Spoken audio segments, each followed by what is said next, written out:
If you want to buy an SSL certificate on GoDaddy, I'll walk you through the full process step by step so you can choose the right certificate, add it to your cart, and complete checkout with confidence. By the end of this video, you'll know exactly where to find SSL certificates in your GoDaddy account and how to pick the option that fits your website. If this tutorial helps, please hit the like button and subscribe for more easy tech guides. All right, let's get started. First, open your browser and go to the GoDaddy website. Once the site loads, sign into your account using the email address and password connected to your domain or hosting plan. If you manage multiple products, make sure you're logged into the correct account before continuing, because SSL certificates need to be purchased under the right dashboard. After you're signed in, look at the top menu, go to Security, then click SSL Certificates. This is where GoDaddy lists the different certificate options available for your website.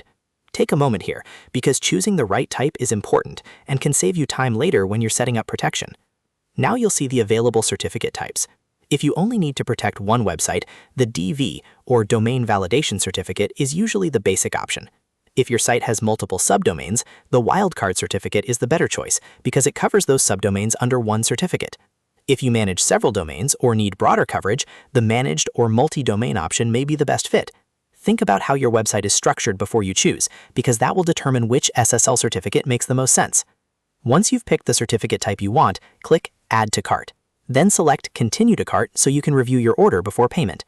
On this page, GoDaddy may ask you to choose the number of domains you want to protect, so make sure you select the correct number for your setup. Double-check this step carefully, especially if you're securing more than one site or want to protect specific subdomains. After that, click Continue to move forward.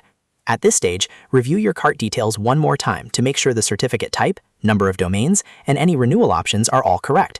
This is the best time to catch mistakes before you pay. When everything looks good, click Ready for Checkout and complete your purchase using your preferred payment method. Once the order is placed, GoDaddy will confirm your SSL certificate purchase and you can move on to the activation process if needed. Depending on your setup, you may need to complete validation and install the certificate on your website or hosting platform, but the buying process itself is now finished, and you've successfully purchased an SSL certificate through GoDaddy. If you found this video helpful, don't forget to like, subscribe, and turn on notifications for more simple walkthroughs like this. Thanks for watching, and I'll see you in the next tutorial.